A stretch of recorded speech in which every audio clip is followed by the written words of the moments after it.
So familiar is this sight, it is hard not to be indifferent. But one look at the inside of an acute hospital ward with dozens of COVID patients tells you the virus and deaths from it has not gone away. And it's the unvaccinated young who are now suffering.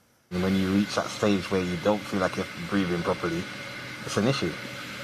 And it was worrying. Thought you might die? 100%. Allan wasn't vaccinated. He wanted to wait, weigh up his options, but he ended up here and 10 days later is still unwell. Do you regret that now? I'm not saying I regret, but like I said, with the whole vaccination stuff and all of that, like I said, you still have to kind of make sure everything is comfortable enough to say you're going to do this or you're going to do that or you're going to make that decision. His consultant at Northwick Park Hospital in London says the unvaccinated has led to a rise in unnecessary admissions. I would say about 70% of the patients that we're looking after have not had a COVID vaccine. People feel that they weren't susceptible, that they were not at risk of getting COVID. Others have said that they weren't aware that they were eligible for the vaccine. For patients that have not had a vaccine and then developed COVID, some of them do demonstrate regret. NHS analysis shows patients aged 18 to 34 made up more than 20% of those admitted to hospital last month, up from 5.4% at the peak in January.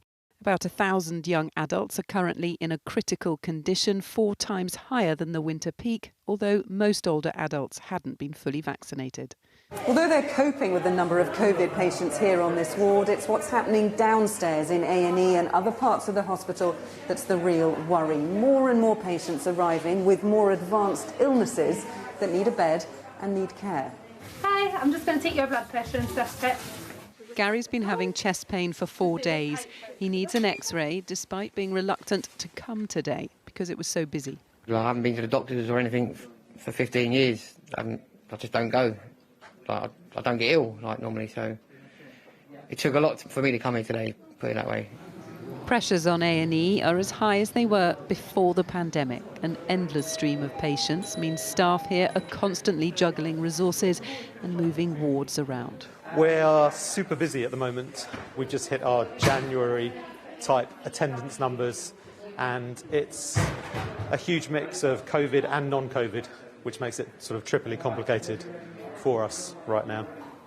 This hospital was overwhelmed during the first wave of the virus. It is nowhere near as busy with COVID patients now, but any more, and the knock-on effect could be worrying.